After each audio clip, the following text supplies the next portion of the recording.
Waalaikumsalam. Di sini saya akan mempresentasikan bersama dengan anggota saya. Yang pertama, Dimas Fadila. Nama saya Muhammad Habibul Umar. dan nama saya Fania Suliani. Di sini kita akan mempresentasikan materi tentang perencanaan. Do you know what a planning is? Di sini saya akan menjelaskan tentang the team of sistem informasi SI22C. Saya sendiri itu bernama Dimas Fadila. Sini ada anggota termuda dan anggota wanita satu-satunya Fania Suliani. Sedangkan ada teman saya yang mau Katibul Umar. Next. Oke, di sini akan ada perencanaan planning. Perencanaan planning ada proses mendefinisikan tujuan organisasi, membuat strategi untuk mencapai tujuan dan mengembangkan rencana aktivitas kerja organisasi. Di sini dijelaskan dan perencanaan ada proses mendefinisikan tujuan organisasi yang dimana membuat strategi untuk mencapai tujuan itu. Penjelasannya adalah fungsi manajemen karena dapat perencanaan mempunyai fungsi-fungsi lain dari organisasian. Di sini dijelaskan perencanaan dalam organisasi. Tanpa ada perencanaan dalam organisasi tersebut, setiap proses yang akan kita laksanakan tidak akan pernah berkembang pesat. Karena apa? Ketika kita tidak menggunakan perencanaan dalam suatu organisasi manajemen, maka perencanaan dari organisasi itu akan buyar di tengah jalan, entah di tengah jalan atau di akhir. Karena setiap perubahan, entah yang akan datang dari awal atau apapun itu akan terjadi. Dan di sini aktivitas kerja organisasi. Maka di sini ada beberapa tahap. Yang pertama, tahap 1. Tahap 1 adalah menetapkan tujuan atau serangkaian tujuan itu. Tahap 2 atau merumuskan keadaan. Tahap 3 mendefinisikan segala kemudahan dan hambatan. Tahap 4 mengembangkan rencana atau serangkaian kegiatan atau pencapaian tujuan tersebut. Setelah adanya tahap dalam perencanaan strategi tersebut, maka di sini ada beberapa tipe perencanaan. Pertama, perencanaan strategi. Apa sih itu perencanaan strategi? Di sini ada beberapa hal yang tipe perencanaan yang ada 5. Yang pertama adalah identifikasi tujuan dan sasaran itu. Yang pertama, identifikasi tujuan dan sasaran. Yang kedua, penilaian kinerja berdasar tujuan dan sasaran yang ditetapkan. Yang ketiga, penentuan perencanaan strategi untuk mencapai tujuan dan sasaran. Yang keempat, implementasi perencanaan strategi. Yang kelima, evaluasi hasil dan perbaikan proses perencanaan. Setelah perencanaan strategi, di sini ada namanya manajemen strategi. Apa sih itu manajemen strategi? Manajemen strategi ada proses pengarahan, usaha pencapaian, perencanaan strategi dan menjamin strategi tersebut dilaksanakan dengan baik sehingga menjamin kesuksesan organisasi dalam jangka panjang. Nah, di sini diartikan bahwasanya perumusan strategi itu lebih penting dan ada beberapa poin yang harus mesti diingatkan. Yang kedua tuh pengimplementasian strategi. Untuk yang selanjutnya itu tahap manajemen strategi. Ada 2. Yang pertama itu perumusan strategi, kemudian pengimplementasian strategi. Untuk selanjutnya di sini ada tingkatan strategi, itu ada 3. Yang pertama strategi korporasi, kedua strategi bisnis, dan yang ketiga strategi fungsional. Untuk tujuan strategi korporasi itu yang pertama pengalokasian sumber daya untuk perusahaan secara total. Strategi ini digunakan pada tingkat korporasi.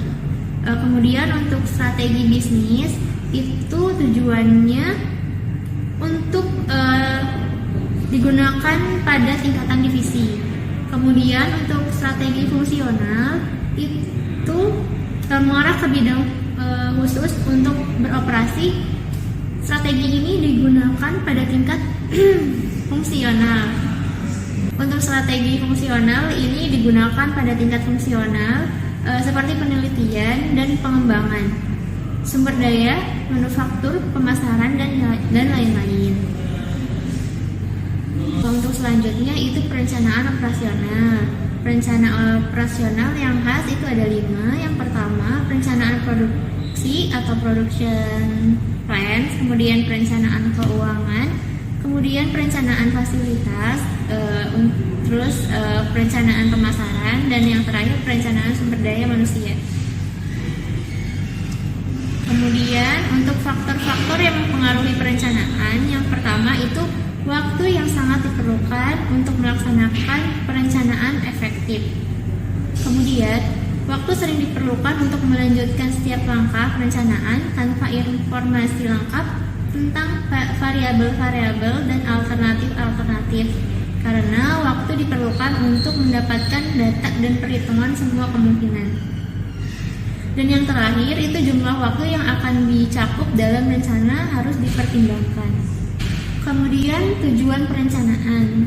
Tujuan perencanaan di sini ada 3. Yang pertama, untuk memberikan pengarahan baik untuk manajer maupun karyawan yang non-manajemen.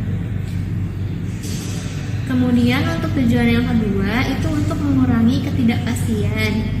Tujuan yang ketiga itu untuk menetapkan tujuan dan standar yang digunakan dalam fungsi selanjutnya, yaitu proses pengontrolan dan pengevaluasian. Kemudian untuk tanggung jawab menetapkan tujuan perencanaan. Yang pertama adalah staf perencanaan, yang kedua satuan tugas perencanaan, yang ketiga dewan direksi, yang keempat Chief Executive Officer atau CEO, kelima komite eksekutif, keenam manajemen planning. Mungkin untuk selanjutnya akan dijelaskan oleh anggota saya yang bernama Fatibur Umam. Terima kasih. Selanjutnya tentang keuntungan perencanaan. Keuntungan perencanaan diantaranya adalah fokus dan fleksibilitas, perencanaan mengembangkan koordinasi, dan perencanaan mengembangkan pengendalian. Fokus, mengetahui apa yang terbaik, mengetahui apa yang dibutuhkan, dan bagaimana melayani pelanggan. Fleksibilitas, beroperasi dan punya pandangan ke depan. Yang kedua, perencanaan mengembangkan koordinasi. Tujuan dari masing-masing subsistem didata sehingga saling mendukung satu sama lain. Tingkatan tujuan yang lebih tinggi berhubungan dengan tingkatan tujuan yang lebih rendah. Yang ketiga, perencanaan mengembangkan pengendalian. Pengendalian meliputi pengukuran dan evaluasi. Perencanaan membantu kemungkinan tersebut dalam menentukan tujuan, keinginan hasil kinerja, dan menentukan tindakan khusus. Unsur-unsur perencanaan rasional dan hambatan perencanaan. Unsur-unsur perencanaan rasional antara lain dibuat dengan pemikiran yang rasional, tidak secara hayalan atau angan-angan saja, harus dilaksanakan secara estimasi, dibuat berdasarkan analisa fakta dan perkiraan yang mendekati, juga dibuat sebagai persiapan, pedoman atau patokan tindakan yang akan dilakukan, serta dibuat untuk dilaksanakan untuk keperluan tindakan-tindakan kemudian dan seterusnya. Hambatan dalam perencanaan.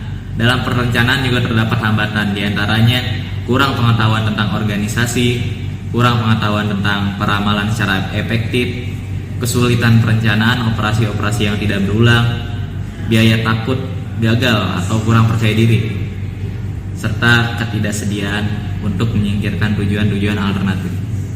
Cara mengatasi hambatan, diantaranya pemahaman maksud tujuan dan rencana. Yang kedua, komunikasi dan partisipasi. Yang ketiga, konsistensi atau istiqomah, revisi, dan pembaruan. Pendekatan perencanaan. Yang pertama, perencanaan inside out dan perencanaan outside in. Apa itu perencanaan inside out dan perencanaan outside in? Perencanaan inside out dan perencanaan outside in terfokus pada yang sudah dilakukan dan mengusahakan untuk melakukan yang terbaik yang dapat dilakukan. Ini meningkatkan efektivitas organisasi. Perencanaan outside in, dari analisa lingkungan eksternal muncul perencanaan untuk mengeksploitasi kesempatan-kesempatan dan minimalisasi permasalahan yang terjadi. Kedua perencanaan ini dapat dikombinasikan agar optimal. Yang kedua ada perencanaan top down dan perencanaan bottom up. Perencanaan dari atas ke bawah top down Manajer di bawah manajer puncak membuat perencanaan berdasarkan tujuan yang telah ditentukan manajer puncak. Perencanaan dari bawah ke atas, bottom up dikembangkan pada tingkatan yang lebih bawah tanpa adanya batasan yang secara teratur melewati hierarki tersebut ke tingkat manajer puncak. Kelebihannya, kuatnya komitmen dan kepemilikan dalam perencanaan yang lebih rendah. Kelemahannya, bila terlalu ekstrim mungkin akan gagal untuk menghasilkan seluruh tugas yang terintegrasi dalam organisasi secara keseluruhan. Yang ketiga ada perencanaan kontingensi. Perencanaan yang terfokus pada pemikiran ke depan. Perencanaan ini meliputi penentuan alternatif-alternatif yang dapat diimplementasikan seandainya perencanaan orisinil tidak sesuai karena adanya perubahan keadaan. Kuncinya prediksi perubahan yang akan datang yang dapat berakibat pada perencanaan yang sedang dijalankan. Dasar perencanaan yang baik. Yang pertama ada forecasting. Apa itu forecasting? Proses pembuatan asumsi-asumsi tentang apa yang akan terjadi pada masa yang akan datang. Mungkin lebih dekat dengan prediksi atau ya mungkin prediksi. Dan kedua ada penggunaan skenario. Meliputi penentuan beberapa alternatif skenario masa yang akan datang atau keadaan peristiwa yang mungkin akan terjadi. Yang ketiga ada benchmarking. Perbandingan eksternal untuk mengevaluasi secara lebih baik suatu arus atau kinerja dan menentukan kemungkinan tindakan yang dilakukan untuk masa yang akan datang. Yang keempat ada partisipasi dan keterlibatan. Perencanaan partisipatif yang aktif adalah perencanaan di mana semua orang yang mungkin akan mempengaruhi hasil dari perencanaan dan atau akan membantu mengimplementasikan perencanaan tersebut. Yang kelima ada penggunaan staf perencana. Fungsi staf perencana bertanggung jawab dalam mengarahkan dan mengkoordinasi sistem perencanaan untuk organisasi secara keseluruhan atau untuk salah satu komponen perencanaan yang utama. Langkah-langkah dalam penyusunan perencanaan. Yang pertama kita menetapkan penetapan tujuan organisasi, mendefinisikan situasi yang sekarang, situasi yang ada, mengenal dukungan dan kendala, mengembangkan premis dan perencanaan, dan yang terakhir mengembangkan metode pengawasan operasi rencana. Pengambilan keputusan. Dalam perencanaan terdapat juga pilihan dalam pengambilan keputusan. Yang pertama ada pemahaman dan perumusan masalah. Yang kedua pengumpulan analisa data yang relevan. Yang ketiga pengembangan alternatif. Selanjutnya ada pengevaluasian terhadap alternatif yang digunakan. Yang kelima ada pemilihan alternatif terbaik dan implementasi keputusan. Serta yang terakhir ada evaluasi hasil keputusan.